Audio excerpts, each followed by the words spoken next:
Episode 72 of Gaming NBS, sponsored by Grayed Out Productions. Head over to gamingnbs.com/grayed out and receive 10% off your order when you use the promo code GamingNBS to get an awesome dice bag.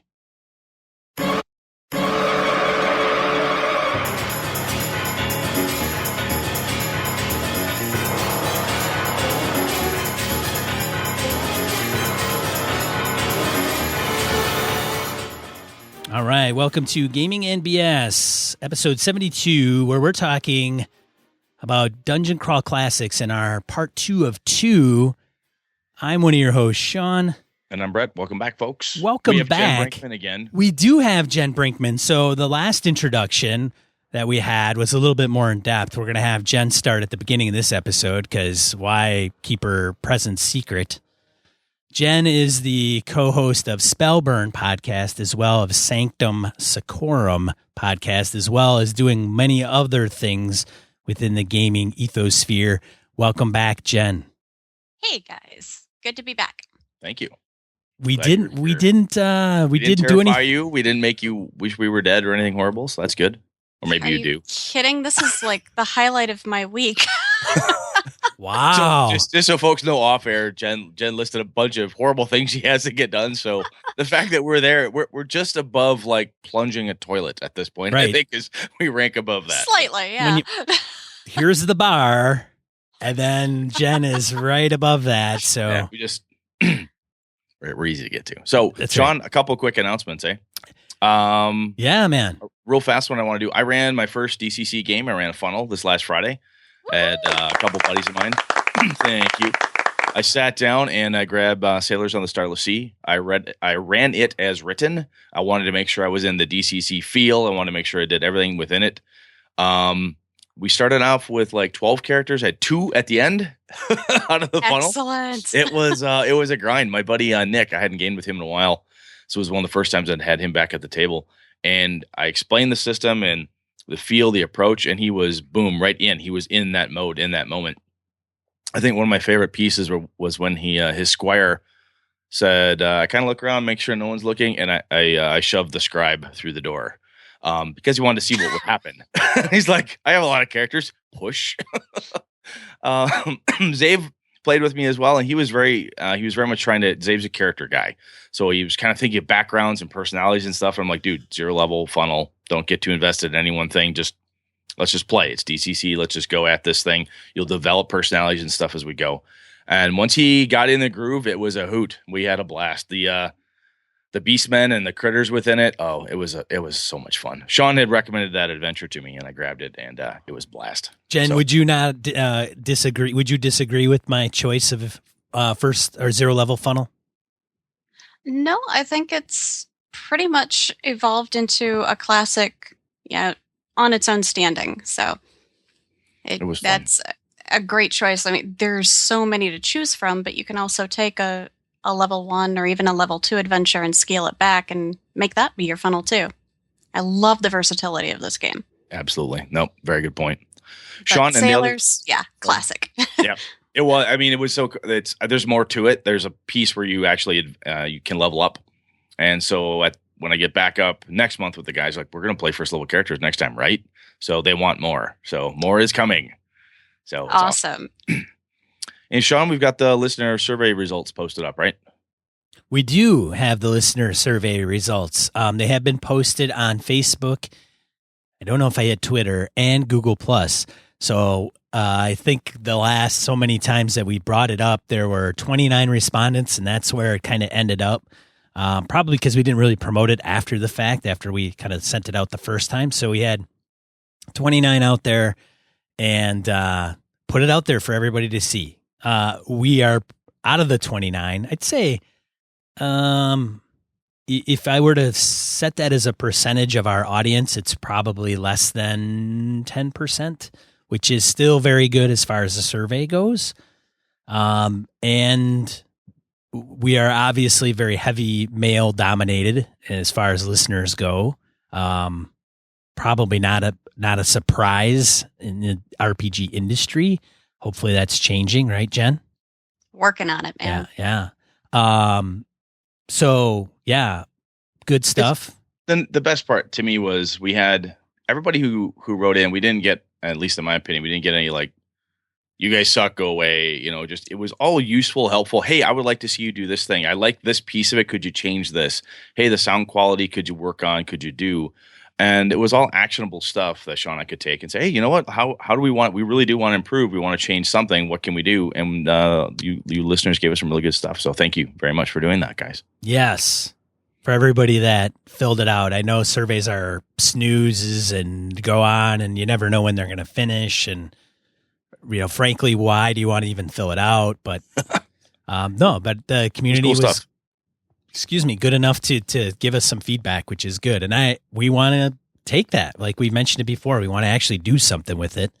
And so thanks everybody for doing that. We may run it again in another 3 months, 6 months, maybe ask a few different questions and get to know more about our audience.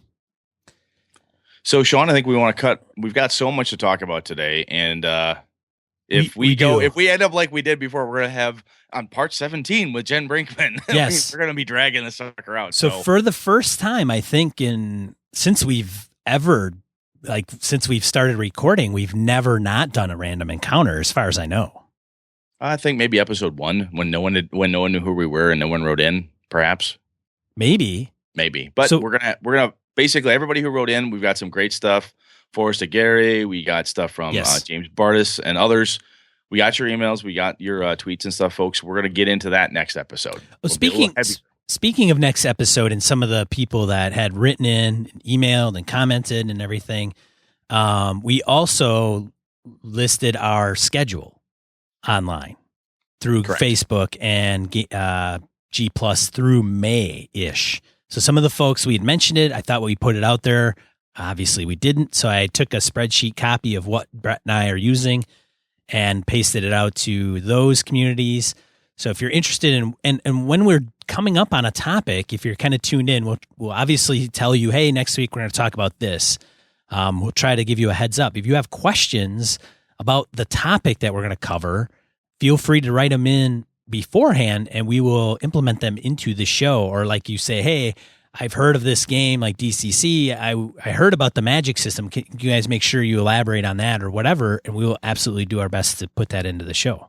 And of course, the schedule's subject to change. You never know. Something cool might come up. Something else might change. So, but that's the plan. Well, we'll see what happens. As a matter of fact, the reason I bring that up is because the next episode we may focus more on some of the listener feedback and things of that nature. So we may be shuffling an episode around. But I do have something to share, kind of random encounter that I wanted to bring up. Do it. All right. So Brett does not know about this. And so this is our mini random encounter. We'll try to keep it short. Okay. So there's an individual on Facebook. I won't use his name, but they messaged us on the Gaming and BS page, right? So not public post or anything. They actually messaged us, and I'll read that message. You ready for this, Brett? Is this a death threat? It is not a death threat. Okay. Good. I assure you, no. Feedback. I don't want to be rude, so I'm sending a private message. Right? Very good. Very tactful. Thank you. I'm listening to my first Gaming and BS podcast a few days ago. I wanted to hear the Kickstarter review of Lloyd Metcalf's KS because he's a friend. I respect your opinion on it, but you guys seem negative about the whole KSers reviewed. That's not my main criticism, though. One of the hosts says, repeatedly. It's his filler word for pauses, similar to most people's Anyway, it's very annoying and I couldn't keep listening. If you doubt me, listen to the January 2016 podcast and count the knows. I think if that host listened to himself, they would decrease dramatically. That should be an easy fix. If I'm the first to mention it, maybe it's just me. So I thought, that's strange. I don't remember the Kickstarter so now I reply, right? Yeah. So, because how do I reply to that, right? Well, I mean, please tell me you start with, well, That's exactly. Wow. So points for brutal honesty. I mean, it's feedback. Cool. I mean, that's not bad. I like to share the bad with the good because I don't think we're above that. So I say. Thanks for the feedback. I listened to, so this is Sean, but they see it coming from Gaming and BS. Thanks for the feedback. I listen to a lot of podcasts and filler words drive me crazy. So I get that would be a problem. As for Kickstarters, I don't recall any tie to Lloyd's Kickstarter. Are you sure that's us? we certainly have our opinions on Kickstarters, but we have backed quite a few too. Yeah. Again, we appreciate the feedback and that you gave us a fair shot. We realize we may fall short and not be for everyone. Heck, some of our personal gamer friends won't listen to us. We still appreciate all gamers. So he responded. I honestly, that was what threw me is I don't remember Lloyd Metcalf. So at this point, I'm still kind of scratching my head, right? I'm like, I don't know about this. But how can you mistaken us? I don't know. So he says, it's this Kickstarter, gives me a link. He says, I'm not even backing it. Now, I don't even know if I should even, so maybe I'm outing him by just saying that. He goes, I'm not even backing it. I will give you guys another listen, but that could be easily fixed. You are on a topic I like, and otherwise there was good symmetry. So I'm thinking, okay, maybe it is us. And I'm thinking, geez, does Brett use all the time? I don't know if I do. I know what. I am aware that one of my favorite things is the point is. I mean, if you put that in quotes, you ever play bingo? Don't give him any phrases to hone in on. I never say anything. It'll crash us. New. Okay, go. All right, continues. I continue. Thanks. We would still understand if you bail. Now I have to figure out which one of us is the culprit. And he says, it was the guy presenting the Kickstarters. Sorry if it was you. So my message is I'm still baffled by the presenting Kickstarters and we don't do that and quote unquote wanted to hear the review of blah, blah, blah Kickstarter because we don't do reviews of Kickstarters. We mention them in die roll from time to time. I'd say I address them. Hey, I'd like to look into the issue. We have done 3 shows in 2016 so far. Do you know which one you're referring to? Right? Okay. He writes back, OMG, I'm sorry. I got the wrong guys. I got your podcast confused. Now I'm afraid to mention the other podcast. I won't mention the other podcast. And he says, I recently listened to that one and yours a couple days apart. They are the ones with the knows. I listened to yours for the DCC Jen Brinkman interview. Yours is really good. My sincere apologies, but for a laugh, listen to, and he gives me the podcast and the January podcast. I'm going to go hide in a corner now. Oh, that's sure. Now that you've given everyone a complex over here. Right. Well, I'll tell you what. I mean, I have done something. I've done similar things where you're going off on something, and then you suddenly realize you're in a loud public forum. And you're like, I'm in the wrong place, saying the wrong things, and I need to shut up and go. Wish I was dead somewhere else. So, I know that feeling when you've totally put your foot in your mouth. So I've been there. I've done that. So I told him, his name is if it was Sean Kelly, I'll say it was Dawn Smelly. I won't divulge your real name. And he said, no, that's fine. And then he's like, you can use this. And I am I don't want to mention his name because 1, his friend's doing a Kickstarter, and 2, he mentions another podcast. But I just was stupefied at this. So, literally, look, so this is a lesson to folks that are out there. If you're going to write a bad review on iTunes, make sure you have the right podcast. That's funny. Or post it publicly to the podcast page because that way you still have the option of deleting your own post. That's very true. Touche. Well, hey, sorry, did I give away secrets? No. That's all right. I've never had to delete some bad words before. Now, some of our listeners may feel exactly like this individual. Oh, yeah. As Sean said, one of my best friends doesn't like us. And I don't think he's a gamer. He's a great gamer. He just doesn't like us. I'm like, okay, don't tell you, bud. Off you go. All right. Let's get into the topic, shall we? Let's do the thing.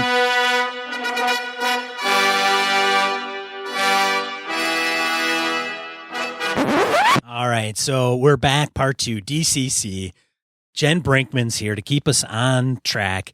What could we possibly cover that we didn't cover in episode 1?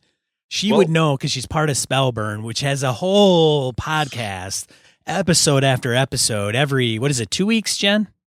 Spellburn lately has been monthly. Okay. There's been a lot of real life. Sorry, guys. Hey, it happens. Yeah. But plenty of back catalog. Still operating. Oh, yeah. I think we're up to 50. Yeah. Yeah. I mean, so a podcast of 50 episodes that are covering just this game, and we're trying to do it in 2. We can only hit the highlights. That's the best we can do. It is a little daunting, yes. Well, I'll tell you what I was hoping to get through today. I want to talk a little bit about characters and setting, get into a little bit of combat, and I want to focus more on some of the magic components because that's where some of the really cool. I mean, when people talk to me about the Spellburn and stuff, they want to know more about that, and then also the creativity, role playing aspects, and I want to see if I can challenge the notion that I've heard from folks around it's only for one shots. You can't play a long term campaign. So we'll get to that later. And so, Jen, don't come through the monitor and strangle me just yet with that statement because I don't believe it's true. I swear I don't believe it. So characters and setting. This game, it has alignments, but we only have 3: law, neutrality, chaos. Correct? Right, and it's very important to note that lawful doesn't necessarily mean good. You don't have the 9 axis points there. No. And in fact, the alignment can vary from class to class. Yep. If you are a thief and you choose lawful or neutral or chaos as your alignment, then you have different progressions for your different thieving skills. If you're a cleric and you're of a certain alignment, and if the 3 of us are playing and I'm the cleric, Jen's character is neutral, I'm neutral, my healing to her as a neutral line, me neutral line, I have a better chance to heal her. If Sean happens to be chaotic and I'm neutral, he gets a little less healing. If I was lawful and Sean was chaotic, worse things could happen. At some point, 2 steps removed. Yeah. 2 steps removed. 2 steps removed. So there's an impact to the alignment in a mechanical perspective in as how you're healed, if for no other reason.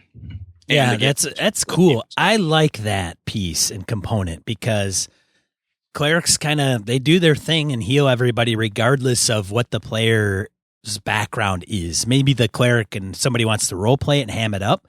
They may say, hey, I'm not going to heal you because I really don't like what you do. You kind of stand against my deity's moral ground or whatever that is. Yeah, I worship Ra, and you've yet to convert, and I've saved you from death 52 times. So what's the deal? So that's going to be 10 gold, please? Exactly. Right. So in DCC, there's mechanic for that too, right? I mean, if you aren't the same alignment, you're the effect of healing you because you don't see things in the right light. And your deity might not look favorably upon you healing someone of the opposite alignment. Favor, yeah. Favor. We'll get more into that in Magic. So, all right. The other piece. Okay, on the alignment then, yes. Important to note things like dwarves. Mm-hmm. In the write-up for the class, lawful dwarves are the most common. Neutral are kind of rare. Chaotic dwarves, there's not even an option for it. That's true. That's a good point, Jen. I mean, they're all about, there's an order that things are done in. Chaotic dwarves are exceedingly rare at least in their home countries. I shouldn't say it's not an option, but it's very, very rare. That is a good point. Chaotic dwarves are death or exile is their natural fate, banishment due to rebellion and disobedience. Direct quotes there, of course. When I read that, the first thing that came to my mind was kind of another callback, if you will, to the Warhammer world is the Troll Slayer, the Giant Slayer, this crazy guy with a big orange mohawk who's got a death wish, where the dwarves acknowledge that he's a dwarf, but he's this weird shunned piece that nobody really wants to associate with. So that's...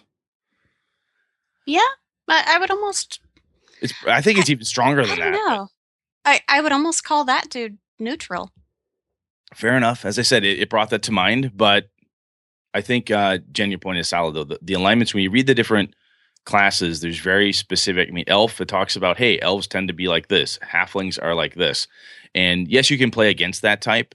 But then as the judge and the player, as you're developing the character and judge when you're running somebody and like, oh, you're a chaotic dwarf, knowing that's unusual, it's very rare, it has a weird stigma to it, it gives me an opportunity to role play the encounter better or differently. Right. And that the lawful versus evil thing. No, chaotic isn't necessarily evil, but I guess the best example I could give is the Carnifex, one of my favorite deities that comes out in one of the modules from Harley Stroh. She is the patron saint of, or was, I should say, of the executioners and the judges. And so it's all about death, but they're lawful. Yeah. So that should paint a little picture for the people who are of the other cool thing, I mean, sort. You look in this one, Great Cthulhu is a neutral god. Great Cthulhu is not chaotic from a deity perspective. So a lot of people oftentimes, if you think, I mean, that again, if you're going to play Dungeon Crawl Classics, get into the mood, read the book, understand the feel of it and what they mean, and your preconceived notion of law, chaos, and neutrality, it is a little bit different. Make sure you read the section so you get it and you grok it, and it'll help you later on as you're running through different adventures and stuff. You'll be able to do it right/better. Well said. Thank you. So, Sean, one of the things you and I talked about with Pathfinder and even games like GURPS and stuff with these massive skill lists, right? Lists and lists of skills and so forth. DCC foregoes massive skill lists down to simple skill checks. You're either trained or untrained, basically. Sean, is that something? What do you think about that? Is that cool for you? Good, bad, ugly? I think it's cool, Brett. I really do. Awesome. Yeah. Would you care to elaborate? Sure. Jerk. So the skill, I think we touched on it a little bit even before Jen was on, where the skills are tied to the background of the character. So if you can make an argument that there is some tie there, and they're DC based, right? Yep. And so if you're a farmer and you're like, well, I have a pretty good idea what kind of weeds I've pulled out of my garden, and I've had to till the earth and pull trees, and I know what rats and coyotes and wolves and bears. I know a little bit about that. So therefore, and Jen as judge could say, oh, absolutely. If my farmer says I have a pretty good idea of metallurgy, Jen may say, farmer, not so much. And the difference there is that you would roll a D10 for the skill check as opposed to a D20. Yep. So again, that the dice, the funky dice, the die chain comes into effect, where instead of saying, oh, you're at a -10 or you're at a minus whatever, no, just use a different die. The DC for the check may be set. Jen could set it at 15. Sean is untrained. He gets a D10 to try to obtain a 15. I happen to have a D20 because I am trained in it. So there you go. Is it a D10 all the time, Jen, or is it? That's the standard recommendation. Yeah, the judge can always play with it. I gotcha. So, and because it's a die chain movement thing, right? You could say, you know what, a 12, a 14. Something it's close but not quite. You're a sailor, but you're not a sail maker, or you don't want to get crazy nuts and boltsy. So I think the free flowing way that it's supposed to work, judgments, rulings, not rules. The judge is more free to say, hey, look, use the 17-sider, go for it. Right. Yeah, for the skills specifically, it does say roll a D10 instead of a D20, but that would be like a thief trying to use a scroll as opposed to a magic user using a scroll. Yep. So again, to Sean's point, this is my background, this is my character. She is good at this. She comes from a blacksmithing family, therefore she knows this stuff. She knows nothing about woodcraft because that's not her gig. So right. Cool.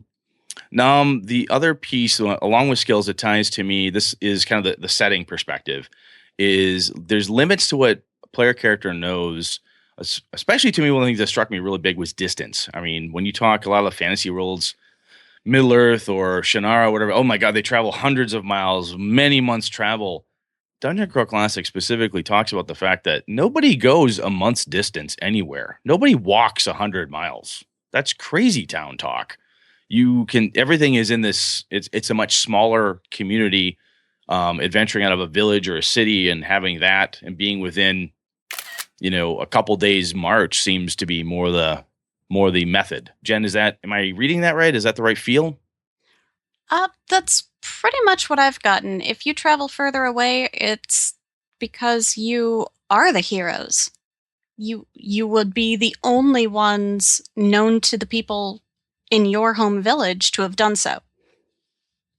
So well, to use the term not mechanically, but it's a mighty deed, right? It's something that people don't normally do. That you're a special person to have done this type of thing. You've gone to the far mountains of wherever and dealt with the Troll King or whatever the hell it is you did.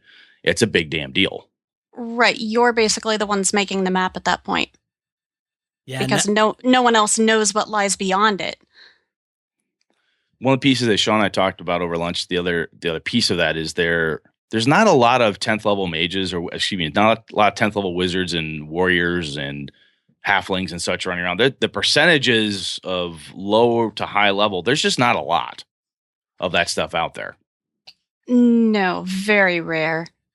I can't remember what the actual breakdown is, but it's... You are jumping all over the place, man. Sorry. That's my thing. Sorry, Jen. But I guess the piece of this is, to me, that is exciting or interesting is that when you take a setting, as opposed to saying, well, I'm going to go in the Frat Realms, I'm going to go from Daggerdale all the way to the Sword Coast, and from there I'm going to go up to 10 towns. That type of layout, it just flat doesn't exist for most people. Most people that you encounter may know a certain area around Daggerdale, but anything farther away from that, they've never been, never seen. And if you show up kind of out of the blue, they'd be like, wow, stranger, where do you hail from? You're an oddity. You're something that people are going to be really interested in. Well, very much so. Yeah, that is true. So what Brett is getting at is that the world is really big and nobody goes past the hill. That beyond the hill, is unknown. It's like if you're the hobbits and you're like, hey, I don't get farther than Bree. Everything past that is like crazy, nutty. I talk to people that live in farm towns here in Wisconsin. They think coming to Madison is like the big city. Holy cow, that's crazy. You don't want to go there. It's a little bit of that. But let's keep in mind, though, in the game, though, you could play DCC and not have that. You could play that. If you're going to use the rules in a different setting, you could probably forego that. However, it is kind of tied to the spirit, I should say, of DCC. True. It's very feasible to drop a campaign or an adventure into a city as well. True. Yeah. So you can have some place with a larger population. Yep. Just they don't quite know, what's across the sea on the other side. Got it. Or they might know from people who have been and back, but those people are going to be very few. Going back to what Brett was saying, there might be 2 experts in a field out of 100 people. Yep. I'm looking at the same thing. From a level perspective, if you're a 4th level, whatever, that's considered elder, learned genius. There's 1 in 5,000 of those, right?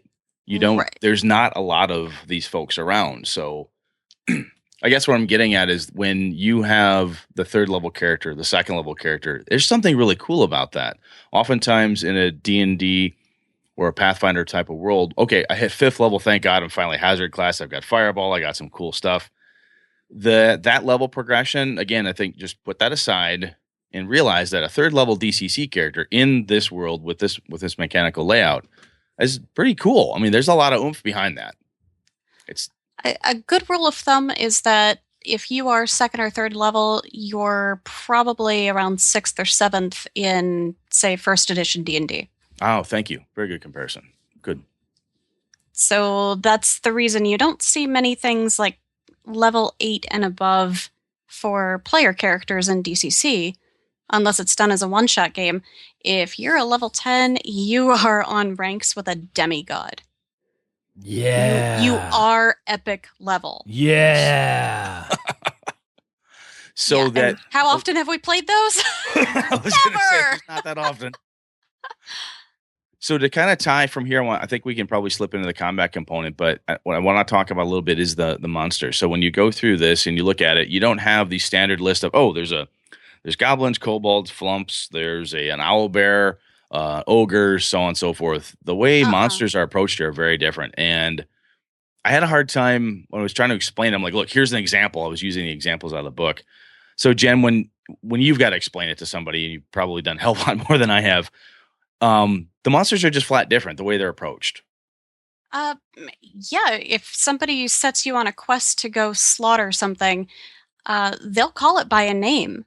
They'll call it the Bull Man or something, with a first name, as opposed to the Minotaur. Thank you. I'm so sorry. That's okay. It's been such a long day. I was right there.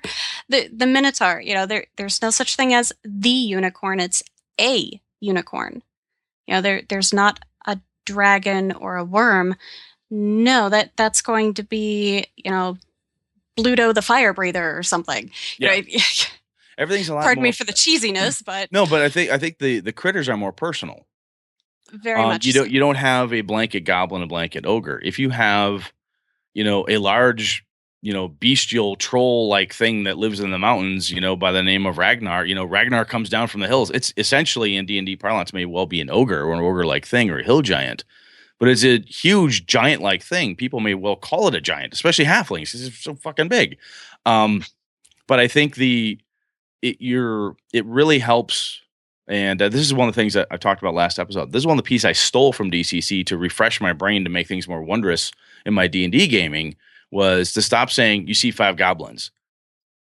You see 5 things that look like this. 5 little short dudes. Yep. Pointy ears, big sharp teeth, dirty and smelly. And then give differentiations between them. Some are kind of a mottled yellow, some are a fiery red, some are this. And the differences between it when you don't have a miniature in front of you, if you will, that all looks like the same little bloody goblin pressed out of a mold, because that's what they are. You're like, oh, they're all the same. When you start giving different components, like the Beastmen my group ran into, one of them had this nasty wolfman-like thing, and it was like pustules popping out maggots constantly. It was vile and disgusting. Awesome. Yeah. And the guys were like, what the fuck is that? I mean, the thing and that's exactly what you want. Exactly. And at that point, your 0 level character might have that moment of trepidation of, do I really want to get near that thing? Or no, this is unnatural. It has to go. So you get that varying slide of responses. So I think the game itself, again, in the spirit of it, it really stresses the not craziness, but the wondrous, the weird of this is not normal. It looks different. And don't call a thing by its, species, genus, and so forth. It's not a goblin. It is a short, shark tooth, big mouth, beady-eyed, whatever. You're like, fuck, what is that? That's freaky. Goblin, kill those all the time. Well, yeah, I think it really harkens back to the Appendix N feel of it, too. Absolutely. Lovecraft didn't describe his deep ones by name. They were tall men that looked kind of amphibious, kind of fish-like, but frog-like at the same time. And yeah, you don't get the nomenclature until you're talking to the people in the town who have given it that name. Yes. So the other piece then is, just before we jump into combat, so you mentioned this is not, it's Dungeon Crawl Classics. So one of the things my players ask me, so all you do is just dungeon crawls? There's no like overland adventures? Is everything in a dungeon? I'm like, yes. No, it's not. It's not. I'm joking. It obviously has plenty of other things that you can do with this thing, right? Man, hey, wait a minute. Hold on. I got a beef. Hold on. So every time somebody plays Dungeons and Dragons, it's always Dungeons and Dragons. Oh no! Come on now. That was immediately. That's a little short-sighted here. That's immediately where I went to. I'm like, the title can't be everything on it. I mean, right. That's not quite possible. Who guys. in your group said that, Brad? Call him out. No, I'm not doing that. All right, you tell me later so I can write him an email. I'll tell you later. All right. Anyways, tunnels and trolls. It's only about tunnels. It's only about trolls. tunnels. There's only trolls. Anyway, Jen, let's talk combat here. Right. We talked about Mighty D's a little bit last time. Mm-hmm. Criticals and fumbles. So, Jen, what is how's combat work in this thing? I mean, when we're talking, it's normal D20s to hit, but eventually you get other. Usually, Usually. So warriors, dwarves have mighty deeds, which we Yes. talked about last time, kind of like your feats, if you will, from your Pathfinder and 3.0 and other variations. Right. Where you get that extra die that you get to roll. You add that total to your attack and your damage equally. Mm-hmm. The cool thing about Mighty Deeds is that if it has narrative awesomeness and it fits and you succeed, the damn deed succeeds. There's not a lot of, if you're trying to, knock the demon back through the portal, you're trying to sever the strap on the on the saddle to upend the Chaos Warrior off of his mount. That's what happens. You don't, right. There's plenty of examples in the book, but it clearly states these are examples. Get your mind working and go from there. Write your own. Absolutely.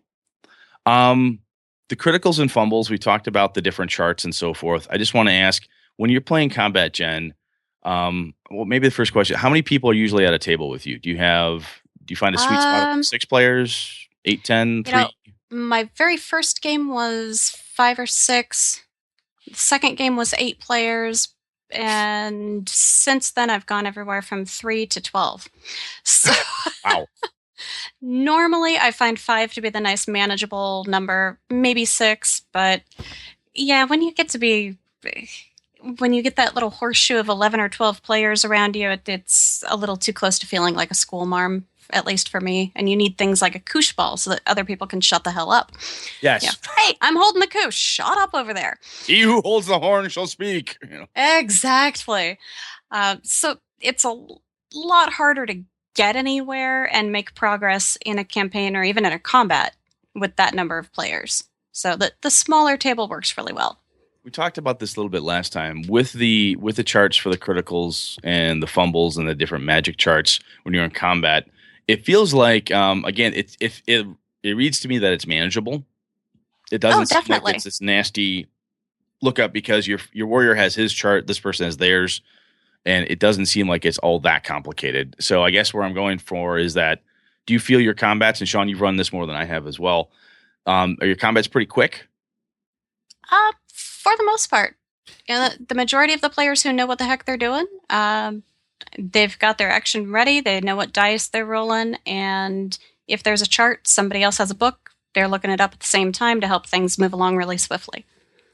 Yeah, the nice thing about it, which we didn't go into a lot of the classes piece of it, but when even, Brad, if you did the 0 funnels, did you have each person roll up their own or did you have pre-gens? We did it all. We just sat down and rolled them all up because they wanted to understand how it all worked. Yep.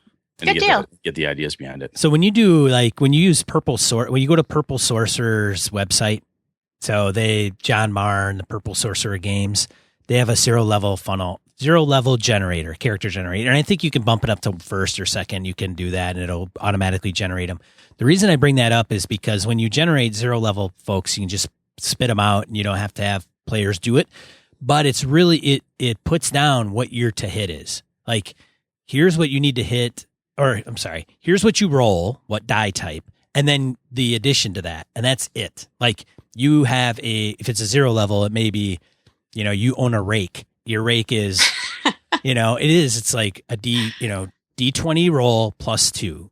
So it automatically factors in that. So if you have a person that's new to role-playing games, now we know that, well, that's based on their strength because they get a strength bonus. But a lot of folks that I've gamed with at cons, they don't know that stuff. So it's right there, though. It's like you roll a D20 and you add 2 to it, and that's it. And then, I hit. Okay, then your damage is right next to it. It's a 1D4, and that's it. Or plus 2 or whatever. The other thing I found was that the math on it is very fast, which, as I've elucidated before on this podcast, I suck at math, so that's good for me. But when it's really simple insofar as, your Pathfinder thing. And Sean, I love Pathfinder. I've played it many times. There's a lot of crunch to it. There's a lot of mechanics and add this, add that, check this feat, check this, is this connected, and so forth, where it can feel that way. This one, when you're a warrior, you read through and say, oh, I have essentially, I get to add my luck to my longsword. I get to add this. Correct. It's 2 pages for your class that says, look, this is what you do. And it's very black and white. It's very easy to understand. And, you just write it down. And I think that's where, for me, when working with the guys this last Friday, was that the speed just came in. Oh, this is it. Great. Click, click, click. We just rolling dice and going. Well, and that's the trick, right? That's the thing I was kind of getting at is that's it, right? So if you're a warrior, you have your strength, if there's a modifier, and then you have the deed die. And then that's pretty much it. If you got a modifier to the weapon, great. If it's magical, but typically it won't. That's it. That's it. And then if you have damage, you roll the damage of the weapon, add the strength damage, and your deed die. That's it. That's it. Period. It's not like 50,000 feats and all this other stuff, which makes it really simple and straightforward. And it in that speeds things up. Yep. Jen, what's your favorite part of combat? Do you like it when people are like when the head gets pulped, when the fumble hits? Is there a certain piece of it? Because there's in a game like this, there's going to be combat, right? You're going after stuff. That's part of the meat and potatoes here. When I've run it, this one time, it was never dull, and it was always felt exciting. Partly because it was every hit was like life and death, and perhaps it's just because they were 0 level, but that was the exciting part for me.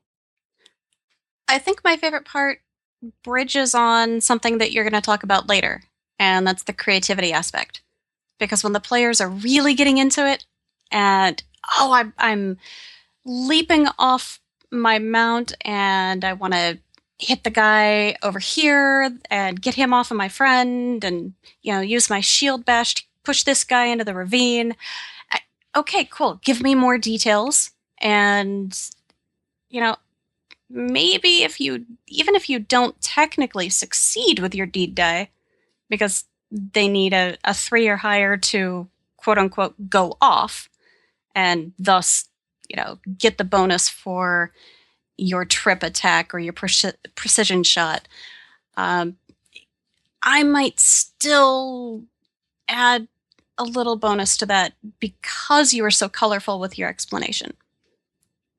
Because you're making my life easier. It's all about cooperative storytelling. Yeah, if all I do is I want to try to do a thing, I roll a hit. Okay, dude, Brett, you're dead to me. I mean, if I'm boring, it's harder to get the extras. Yeah, I've had people playing warriors or dwarves, and they sit down and I hit it, and they roll a d20. I will not even remind them to roll their deed die. That's the premise that the book sets. If you're doing something spectacular, you get that deed die. Right. If all you're doing is rolling the hit, there's no mighty deed in that. It may as well be a thief. Yeah. Yeah. Fair enough. So, Sean, I think we beat combat. Well, what about ones? What about ones and 20s, man? Oh, well, we talked about that a little bit last time. 20s are your big one, right? That's your criticals. You've got different charts. There's dragon crits. There's warriors have got different ones. The judge has different charts for giants and undead and dragons and demons and even regular monsters. What's your favorite critical, Jen? Oh, geez.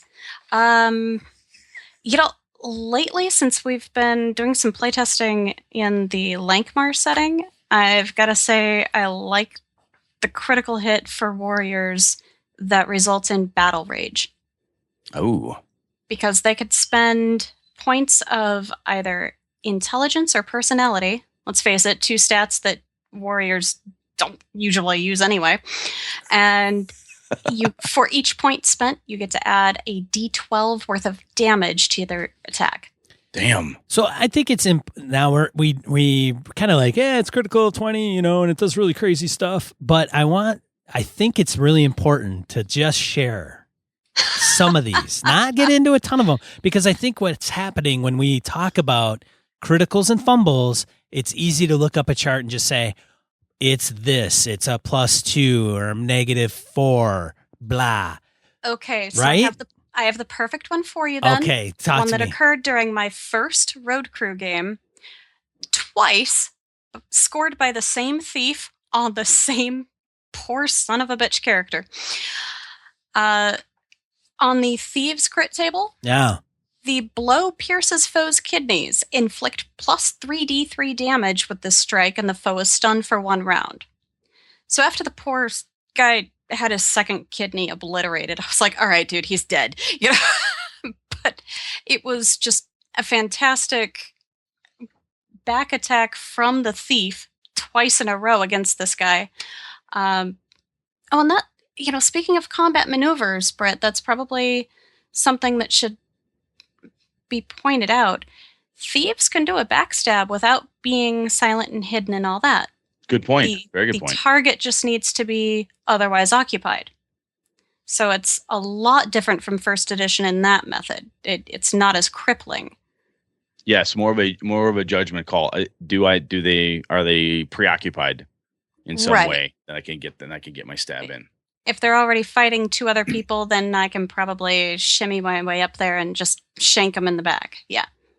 So, Sean, I think what you're getting at is your criticals and your fumbles. There's good narrative juice in every one of the pieces there. There's nothing in there that says, you do 5 extra damage. The foe suffers -4, and that's it. No, it's like this one. More description. Like on the crit table 4, right? This is crit table 4. That means there's 1, 2, and 3 more for warriors. There's like you roll a 22, target is disemboweled, spilling his entrails onto the ground. The foe dies of shock in 1d6 rounds. Oh, jeez. Strike to chest, explodes heart. Inflict 3 plus 3d12 damage with this strike, and the foe must make a fort save or die instantly. Mm-hmm. Right? And your fumbles are cool. I mean, wild swing leaves you off balance. Take a -4 penalty on your next attack roll.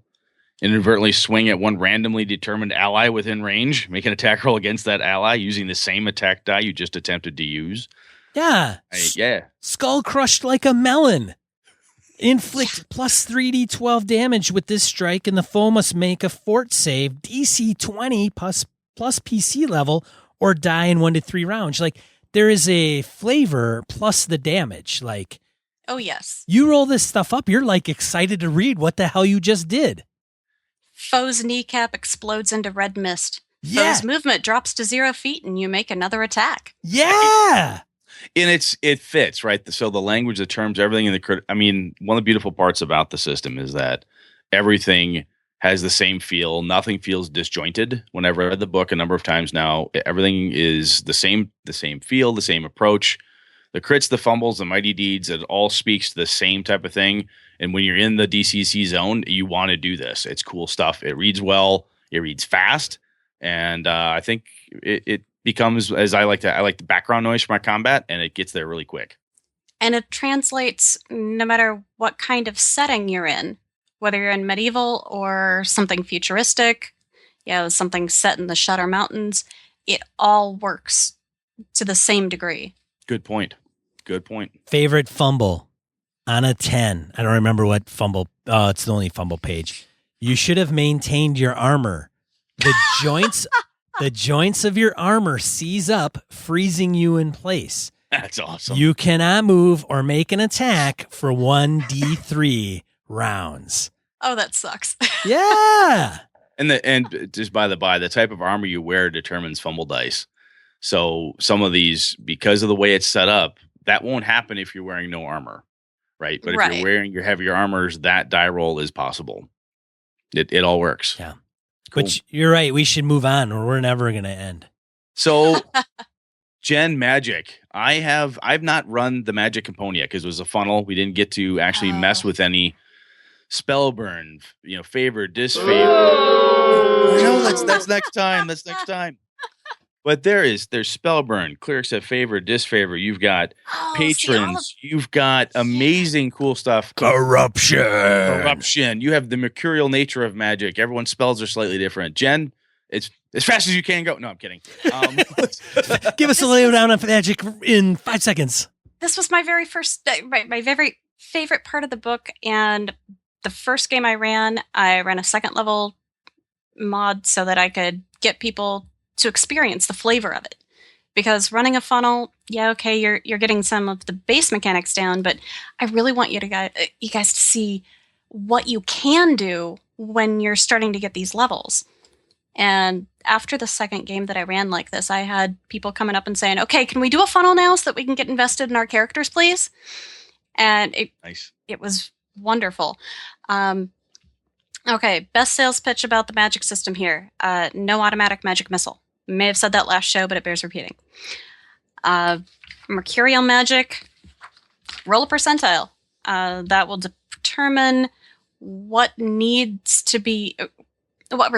need to be met in order for you to cast the spell in the first place, usually. So the cool part is, if Sean and I are playing in Jen's game, he's a wizard, I'm a wizard.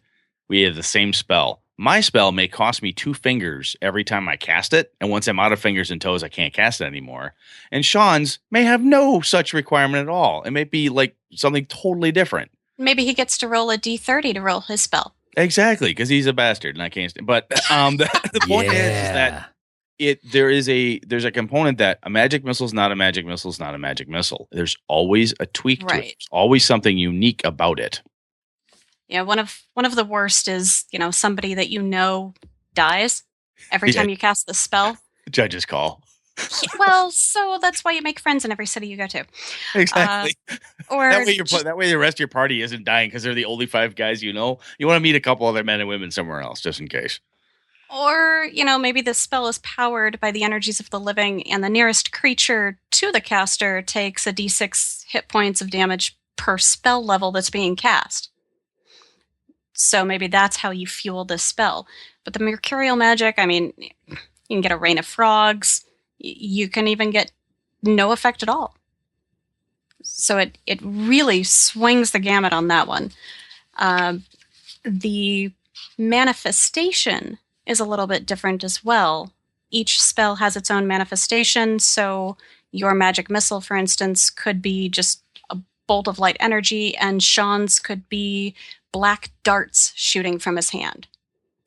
So everything is a little bit more random and comes to life differently. Which to me is a lot more interesting than 4 bolts of light streak out, hit you. Oh, it's a goddamn magic missile. Okay, D4 plus 1. And there's a limited number of spells. The way they're doing is very much to the Vancian level of where Jack Vance in the Dying Earth books. There's a limited number of spells in Dying Earth. That's it in his novels. There's only so much magic there. That's it. I can't remember the damn number, and I read it just earlier today. But Dungeon Crawl Classics, it says, look, there's only X number of spells, and it's kind of a mad race for wizards to figure out who can collect spells, find new ones, and so forth. And because every time it's different, it's not going to be the same fireball for Sean, like we just said, or for me. You don't mind learning that new spell. Even if it's the same one your partner has, it's going to be a little bit different. It's going to have a slightly different impact to you and the world around you. It makes it more fun than, I got 5 guys with fireball. No, right. It's not like that. And much like most versions of D&D are written, the spells that you get are meant to be random, but judges can always let you re-roll or something if they're feeling a little bit gratuitous. So a spell check, right, is a D20 roll, typically, for a player character, plus their level, plus their intelligence modifier? For wizards, yes. It would be personality modifier for clerics. And then because they choose the spell they're gonna cast, and they roll that. Right. And that determines whether they hit or not. Right. For the lower level spells, you need a 12 or higher to not lose the spell for the day. Otherwise, unlike most tabletop games that we're used to, you can keep casting that spell over and over. Right. And you could lose the spell in DCC. Poof. You can lose it for the day, or you could spell burn to be able to recast it that same day. How do you spell burn it, Jen? Oh, easiest way, lose a finger. She's not kidding. She's cut your totally ear not off. kidding. It involves bloodletting usually. Your own is preferred. Yeah.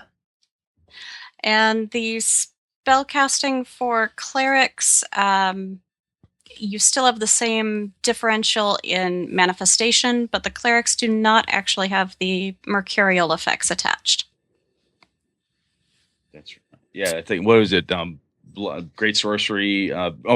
Blood aids great sorcery is the quote. Yes. So Jen's not kidding. You're flipping through. I love it. Yeah. So you cast, you hit, then you roll on the spells table and find out what the result. So you have an end result, but you look up what that number is based on the spell, right? Right. And gives you a certain result. And as I said, usually what you need is a 12 for the lower level spells in order to make that spell go off successfully, which means if you're level 2, you've got a 50-50 chance. Just roll a 10 or higher. So all spells have there's bad sides, right? You can have corruption for wizards, and you've got disfavor for clerics. Right. I love the corruption picture. Shows this normal little mage, and eventually ends up in this horrible demonic mess at the bottom. So corruption, Jen. When you describe corruption, folks, what's your Oh, goodness. How do you do it? That guy over there with a club foot, yeah, chances are he failed animal summoning one too many times. In a nutshell, the results for things like that would be, if you roll a 1 on your roll to cast a spell, generally you roll a 1d6 modified by your luck, whether it's positive or negative. And that can range anywhere from the absolute best result being a misfire, which has its own options for each spell, or corruption plus misfire plus patron taint, if applicable. If you have a patron whom you have invested a few, I should say, a few little bits of your soul, and that patron is there to help you once in a while. You get to call on him X number of days, and it's usually some massively powered semi-deity of some sort. So if you screw up a spell like force manipulation, you could potentially have the caster's face turns transparent on occasion to reveal the skull beneath. You could encase yourself in a force bubble and make a DC 10 reflex save each round to end up being rolled off in a random direction. So it's the mercurial nature of magic is not just the fact that it behaves differently. You have to do different things, but magic is weird. Magic is nigh uncontrollable. There's only 716, I think it is, spells in the world. And sounds right.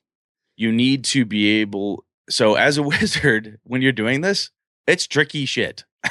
And you're not going to be like, look, I'm just going to throw 5 fireballs because I got 5 of them memorized today. You might want to do that, but at a certain point, you're going to be, I kind of want to. My dice are cold today. I don't really want to be doing this all day long. There's only so much corruption one man or woman can take before they start acting a little squeamish. And you may know the spell, but you don't have to, quote unquote, memorize anything. Once you know it, you know it. Good point. Thank you. And on the corruption end, there's minor corruption where you might break out into boils. Major corruption, oh, look, I have a claw instead of a hand. And greater corruption, oh dear, just, nobody in your group really wants to hang out with you. There's a corruption piece where you have a second face that manifests on your back and speaks on its own or something like that. It's horrible. Everybody around you is coated in ash as this explosion centers on the nearest creature. Yeah, it's just, you start losing the party's desire to remain with you. Now, another piece of magic is the spell duels component. Yes. I know different variations of D&D have done where you can counter spell and so on, but there is a section specifically around spell duels and the wackiness that can ensue when you have this mercurial magic and its chaotic forces going back and forth at each other. The insane things that can happen there when you're taking 2 chaotic things and smashing them together at great velocity, bad shit can happen. So do you, very bad. Are spell duels? So I've not run into this yet, but Sean and Jen, have you guys had a lot? Are spell duels common? Do the players go, yeah, I really want to get into it? It felt to me when I read it, I'm like, I don't know if my players would this would be something that they jump into, or A lot of them seem a little squeamish about it at first because they're not familiar with it. Okay. And Fair. just had someone try it a week or two ago because he wanted to try it. He said, oh, someone's trying to cast this against my compatriot over here. I'm going to jump in and counterspell, which means he then jumps up to the foe's point in initiative. And, depending on which spell he casts, the classic example would be something like Magic Missile, but he casts Magic Shield to intercept that.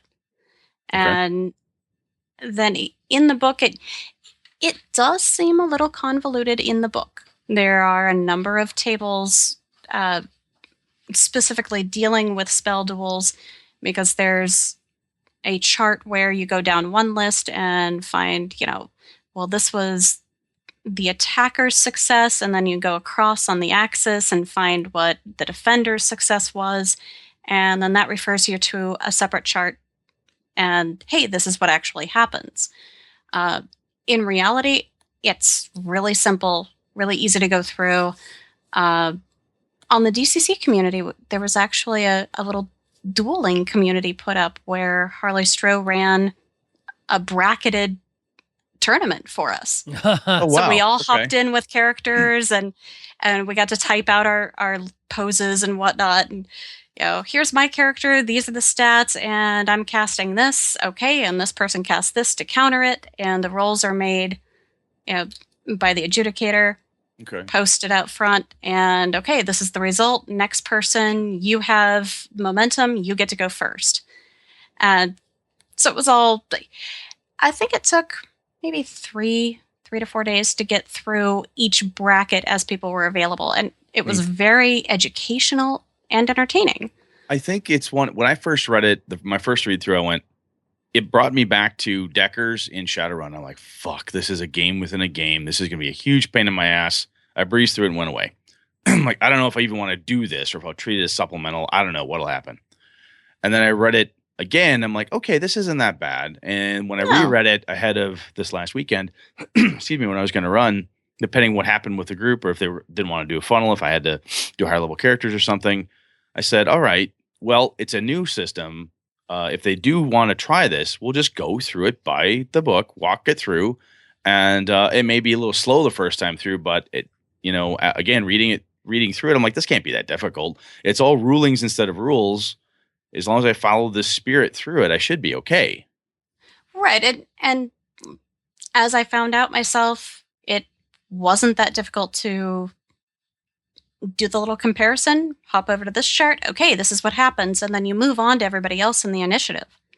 So the spell duel doesn't continue until one person wins or loses. It's each round, it's whoever has momentum at that particular point of initiative, between the duelists, they get to go first, and then the other one countered spells, and then we continue on with the rest of combat. Okay, see, what you just said there was where I was going to get to, because my fear was that in doing it, it would be a snooze fest for every dwarf, warrior, thief, and cleric. Oh, God, wait till the spell duel's over. Can I tell you what was actually the one thing that put my mind at ease at this? Yes. Because it was far before my time, episode 11 of Spellburn. Okay. Because they had Michael Curtis and Harley Stroh both on fighting each other. I listened to that episode, and it's awesomely entertaining because they make jabs at each other all the time. Oh, yeah. Trash talking. And yeah. Yeah. I must have listened to it 5 different times in the past 2 years since it's aired. Just for a good refresher. Okay. Yes, definitely. Nice. Okay. Sweet. So I hope that helps a little. Totally, though. Sean, anything that you want to talk about magic there? We went kind of heavy on the wizards. The clerical magic seemed simpler to me. I mean, there's disfavor and stuff for clerics. There is. Sean, anything that you've got?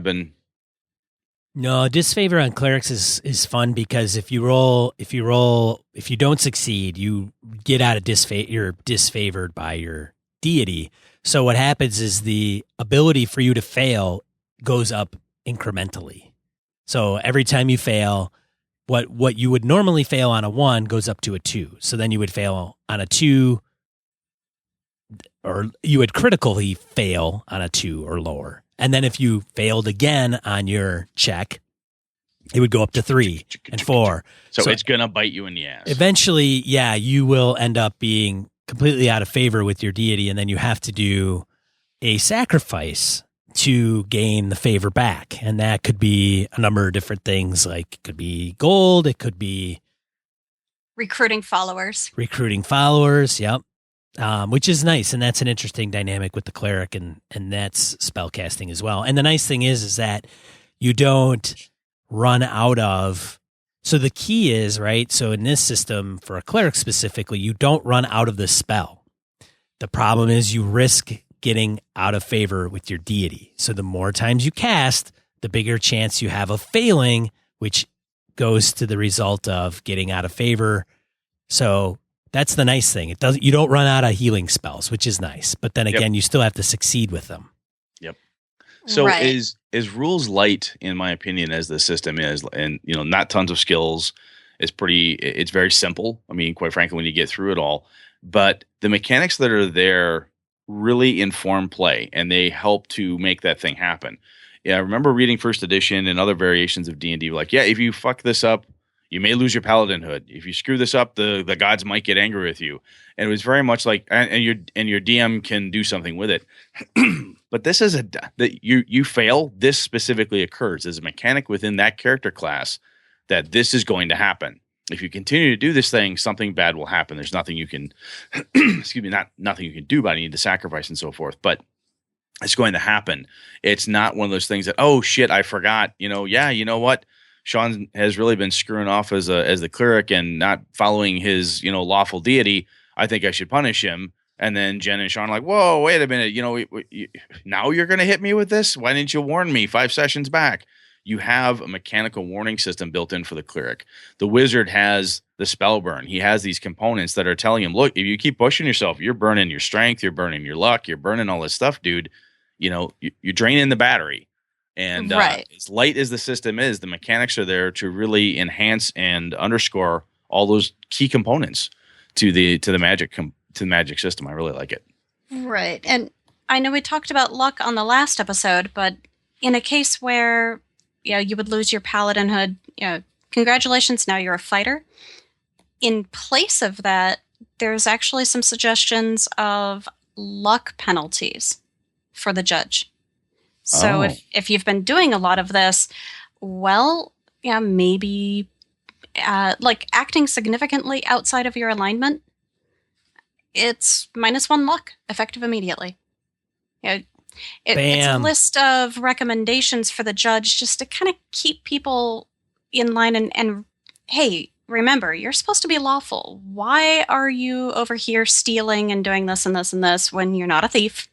And, just kind of remember your place a little bit. If you are faithfully obedient to your god, you assist in building a major altar or temple to it. Hey, there's a +1 luck for you for roleplay. Got it. Yes. So speaking of roleplay and long-term campaigns, we've been hinting at this for a bit here, the creativity component. We've talked a lot about the different creativity pieces. You said it yourself, Jen, with the combat you want. More verbose, something other than I hit it, I do 4 damage. That's fairly mundane and boring. The system can be played, I hit, I damage, I hit, I damage, I hit, I save. I mean, like anything. You could always dumb it down. But as I've said, and I'll repeat myself one more time, but if you play it in the spirit of the way the book is written, when I'm done reading this thing, I want to be verbose in my description of my fight. I really want to do something kick-ass with my mighty deed. I want that in there because everything in the book, it's very encouraging to help you with a ton of really cool examples and the critical charts and all that stuff. Jen, do you have a hard time getting new players to DCC to break out of I roll a hit? How much damage do people jump in naturally, or what do you see? I think if we've got a pretty good surrounding crowd, it works just fine. I mean, it's gotten to the point where it's so pervasive in my life that I'm bringing it to the D&D table, and the DM has to reel me back. Whoa, we're not playing DCC. I'm like, I don't care if I get a D die. I want to do this cool thing anyway. Oh yeah, you can't do There's anything gotta be a way. cool. You can't do anything cool. Damn. Hold on. Wrong game. Damn it. Fine, I guess I'll roll my dice and hit. You know. Settle down, Brinkman.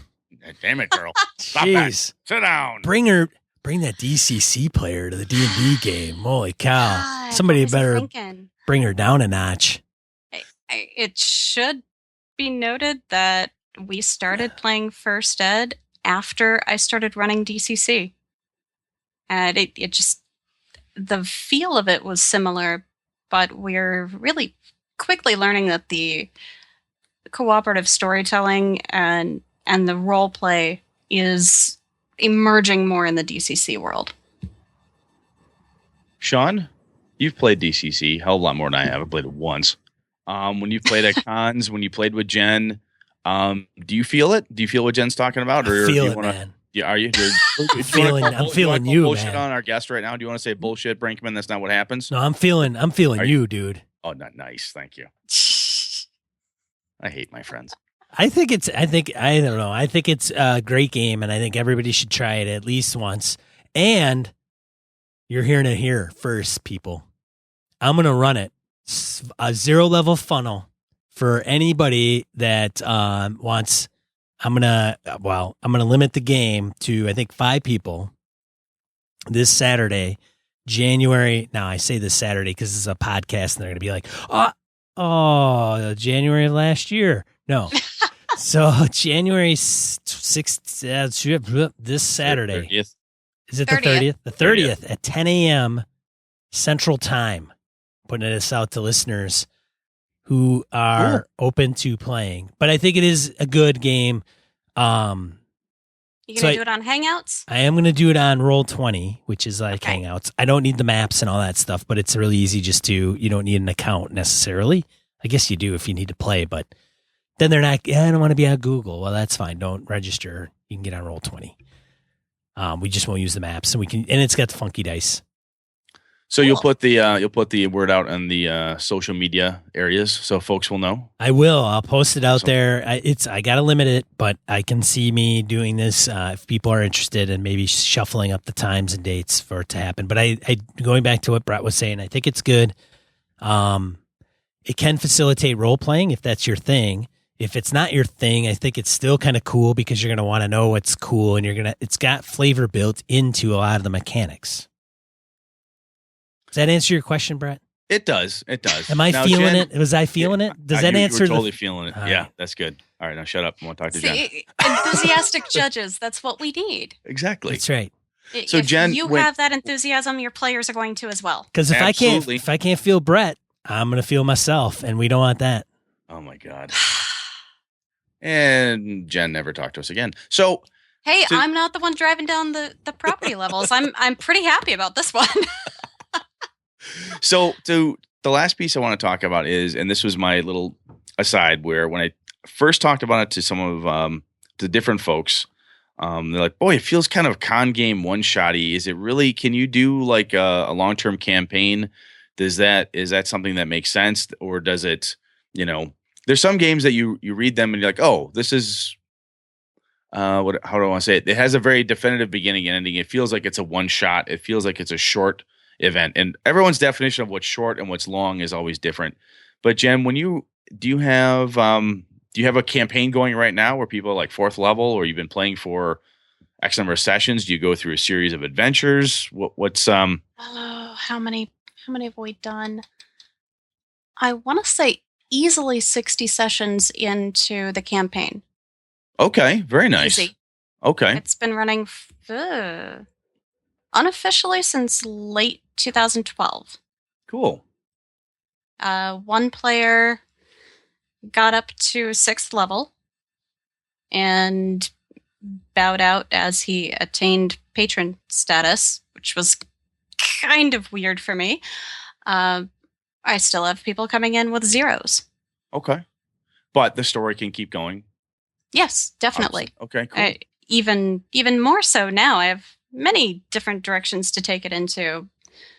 But I managed to leave it at a point last week that it opens itself up to a couple different storylines, but we're taking a little bit of a hiatus because we've got some stuff to play test. Got it. I do think that this game would be a really good con game to set up. And so far as it's like a single sheet of paper with your character on it, your equipment, and all that good stuff. It's a very simple character sheet. The system is not difficult to get. And enthusiastic judge, you're going to get in there, you're going to start role playing, and you're going to go crazy. But it doesn't have the adventures can be short and sweet and still contain all of the right stuff to make it feel like Dungeon Crawl Classics. Where sometimes if you play a Night's Black Agents game, you're Jason Bourne hunting vampires through the gumshoe system. Depending how that's set up, if that one shot for the con or whatever isn't designed appropriately, you're not going to touch all the cool bits of that game. There's some cool chase mechanics and other things. You kind of got to make sure that you design things a certain way. But because of looking at the different adventures that are generated by Goodman Games and Purple Sorcerer and other folks, they're short, they're quick, they get right to the point, and you go. It feels like if you got a group of people that come together and look, we can only play every so often. Fine, this is a really good game to roll out. You can make up characters quickly. You can go. You can obviously do a long-term campaign, as Jen describes. But it's also, you want to go right now, we got 4 hours, let's play a game. You could totally pull this game out, make characters, half hour, and you're on the road. All right, so I want to pimp Jeffrey Tadlock, who will never listen to this podcast. I don't even know what happened to that guy. I don't see him on Google Plus anymore. And he's on the Spellburn show, I heard. But, is he on there now? He's always been on there. He's been. That's yeah. right. Okay. But he did actual play Iron Tavern for 30 episodes. Yes. Oh, okay. So and I don't even remember who was all on there. But I think they got up to 7th level. Yes. For the climax. At least up to that. It was getting out of control. In a good way. Once you hit 6th, you end up with 2 attacks per character, and combat gets slugged down just a little bit. Was Joe wasn't on Iron Tavern, was he? No. Not to my knowledge. No, I don't. He doesn't list each player on there. But anyways, is he going to be at GaryCon? Did he say? Is he going? Jeffrey? Yeah. I don't know. He was there like 2 years ago. We were pinging each other, and he's like, "Hey, yeah, whatever. We got to hook up." And then the weekend was gone. And I'm like, "Dickhead, whatever." No, he's not a dickhead. No, he probably figured out. He's like, "Do I really want to hang out?" He was hanging out with the DCC people. Come on. I could have been there. I could have swore I might have been sitting right next to him and not even have known it. Figures. Or he just didn't want to talk to you. Well, he's got his profile pic on Google Plus with sunglasses on, which drives me crazy. Because then if I do see him and he's standing next to me, I don't even know if it is him. Just walk around with sunglasses and put them on everyone next to you. Well, hey, Jen, when you guys get on the air or you ping him, I'll ping him. I'm going to get off this. I'm going to be like, dude, what's the deal, man? Where are you? Where are you going to be at Gamehole? I'm talking to you about on our podcast. Nice. Sir, yes, sir. Right. Jen, I think we're anything else you wanted to talk about? I think I covered the bits that I was, as the newest person between the three of us to come to it. This hit the highlights for me. Anything that you want to throw out there? Ups, downs, things people should be. So, what's your favorite part of DCC, Jen? That's what Brett's really asking. Damn good question. Damn good. Why? What's your favorite part? It didn't start out this way, but these days, the community. At first, it was the rules that brought me in, but definitely the community. I don't have the awe effect. Oh, I gotta get that one. There's very few people in it for themselves. I mean, the amount of free material out there, as far as adventures, resources, it's mind-boggling. I'm still trying to create a directory with a piece of everything in it. So it's pretty comprehensive. There you go. It is a nice community as well, just as far as everybody kind of, you don't have, there's no DCC edition wars. There's no one who says, I like first better than second and screw you third ed players. There's none of that. You have people who may have played different games, obviously throughout time, they bring different components to it. But as I was kind of preparing for last show and then looking up for last weekend and for this show, I'm like, everybody, I'm sure somebody somewhere doesn't get along, but everything I see online, I'm like, everyone's trying to help each other. They're producing good stuff. Somebody may say, yeah, I don't necessarily like that adventure. I know some people do like it. It's not my cup of tea. I like this other one better. And it is. I really do think just from me coming in newer, it's very welcoming from a community. So it's really cool. When the authors are the very first people welcoming you into that community, when you post your little intro, I was floored. Like, wow, they actually are here and they're part of the community. They're not just in the background doing their thing. They're helping to foster the camaraderie. And yeah, hands down, it's my favorite part of GaryCon. Cool. Well, Sean, what? Anything else? Anything from you, sir? No. I can't say anything more than what's already been said. Awesome. I mean, it's just, I'm totally flabbergasted. We should probably do die roll. We should do die roll. Let's move it on. All right. Die roll. 2d4 miscellaneous points of gaming and geekery we want to bring to your attention. I have a few. Brett has a few. Jen, we should have included you in on this. And if you have some that she's got one, I think, you want to add in there, you are certainly welcome to do that. We'll start off with, we'll give you time, Jen, if you want to.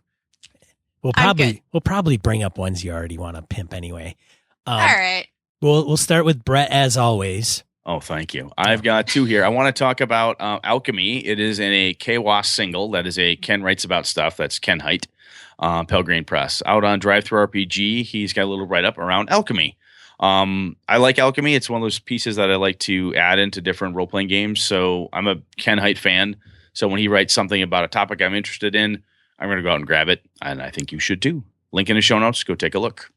The other one is patron of the show, Forrest Agary, is looking to spring his Beyond the Silver Scream DCC adventure at GaryCon. He had so Forrest had posted, I can't remember who posted originally, but he had linked to the original post with some art out on Google Plus. I'm like, God damn, I'm going to bring that up. So Forrest, hopefully this does hit GaryCon. Check him out. I've got a link there in the notes. If you're not, Forrest is a DCC guy. He loves their stuff. So Forrest, I hope that works for you, man. We're rooting for you here. So Sean, over to you, sir. I will piggyback on Forrest's initiative. Eric Farmer from the community asked us to mention this, and he didn't really. He's like, anywhere you can. So I will quickly read this. Quick read this. Yes. Hey, Brett and Sean, I'm participating in the Corridor Games on demand at GameCon at the end of February and was hoping to get a shout out. Corridor Games on Demand is a group that promotes and runs a variety of small press RPGs at cons and gaming stores. We'll be at GameCon in Iowa City, February 26th to the 28th, 2016, with a combination of scheduled events and the always exciting Indie Grab Bag, where you pick what you want to play and we run it. We also have special guests Megan Peterson from the Jankcast and Wheel Tree Press, as well as Nathan Paoletta from NDP Designs Worldwide Wrestling at Annalise, running and playing games. He's going to be running Swords Without Masters, Inspectors, and possibly Shooting the Moon. Other games on offer: Worlds in Peril, The Final Girl, Time Cellist. The Time Cellist or Time Cellist? That's a good. Sure. Yeah. Lady, yes. I got to go look that up. Lady Blackbird, Mask of the Mummy Kings, and more. And on Sunday, we'll be having a Greenlight tournament, a new party game about pitching reboots of classic movies. So there you go, Eric. So cool. I asked Eric, I'm like, dude, if you got a group, you got to have a website. And then you just point the people to the website of the group and where the group's going to kind of be there. Because it sounds like they kind of go to different cons all over the place to do this. But he's helping out a friend. So, yeah, there you go, Eric. Good luck on all that. And if you're going to be at GameCon, by all means, he did leave me some links that I could try to put in the show notes as well. Anyways, all right. And then we've got John Marr, who is the proprietor of Purple Sorcerer Games. So I reached out to John because I've gotten some of his products before. He does products for DCC. We mentioned Purple Sorcerer Games earlier in the episode. He's given us 5 promo codes. And what I'd like to see happen, we're going to give these 5 promo codes out to individuals that tweet out hey, Purple Sorcerer Games rocks, and a link to Purple Sorcerer's website, and say, hey, I love these guys, or I love their tools. Mention them, point to their website, heard about them on the Gaming and BS podcast, either posted on Google Plus, Facebook, or Twitter. Show us the link, send us the link, and you have to send us an email with the link in it. Okay, that's what you have to do. So there's a few things you have to do for this to get a promo code, and the promo code is going to be to a free copy of John's first DCC adventure that he's wrote, which is Perils of the Sunken City. And we'll get you a copy of that in PDF format from Purple Sorcerer Games. But first of all, you have to point to their website, how they're awesome, or in some capacity or another, and that you heard it from Gaming and BS. And then email us a proof that you did that, a link to your post. And the reason we ask for the email is we need your email to get you an actual code. John actually needs that. So we'll pass that along to John. He'll give us the code, or give you the code. And then you can get a copy of Perils of the Sunken City, which is very awesome. Thanks, John Marr, for being able to do that. So go ahead. We look forward to getting your emails. Only have 5 to give out, but nonetheless,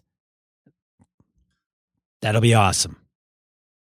Moving on to that, DCC on Reddit. Yes, DCC has a Reddit. So if you're a Reddit aficionado, I'll have a link to their Reddit in the show notes. Check that out. Also, a review on DCC on the YouTubes, which I thought was amusing. It's about a 20-minute video of a gentleman that put it out there. I think it's called Drunken and Dragons or something. And he's got 4 shots lined up in front of him.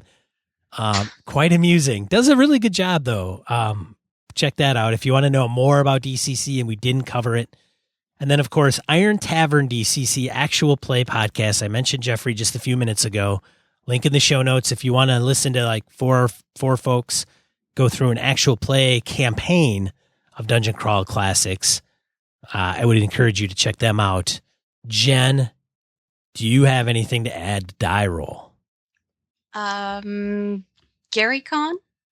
this year, March 3rd through 6th, I believe, or 4th through 6th, technically. Yep. I will be running 3 sessions, 2 on Thursday, 1 on Friday, of a playtest for the illustrious Harley Stroh. Is he going to be there? He will not, Boo. Sadly. His youngest first birthday falls during that, so I did. That'll slow you down. Yeah, just a little. Yeah. He is in the process of a very, shall we say, ambitious module, and I'm getting a key portion of it to playtest in that 4-hour slot. Nice. Cool. Yes. 4 hours of DCC playtesting with Jen Brinkman. This sounds like a win. This is good. 3 opportunities. 3 opportunities. Nice. Anything else, Jen? Spellburn.com, sanctum.media. Am I covering my bases here? Yeah, I was going to say, wherever you want to be found. Where I want to be found? Yeah, where do you want to be found? Where can they Can find I just you? go hide under a rock now? No, not allowed. I'm on those social media things sometimes when I'm not working. Excellent. It's all good. Excellent. What else we got, Sean? I think that wraps it up for our 2-parter. Thanks, Jen, so much from Brett and I. We appreciate it. Hope I could be of some help. Yeah, absolutely. Totally. So this show brought to you by patrons like Joe Swick, Kevin Lovecraft, Steve Day, Old School DM, Christian Sexy Voice Serrano, Jeff Rademacher, Forrest Aguirre, Misdirected Mark, Brett's biggest fan, and new patrons like Mark Anthony Benedetti and Tony Baker. Consider becoming a Patreon and supporting the show at gamingandbs.com/Patreon. Brett, any final words? No, I think that covered it. Jen, thank you so much. This has been awesome. I appreciate the time. Thanks for having me. All right. With that, I'm one of your hosts, Sean. And I'm Brett. Good night. Good game and all.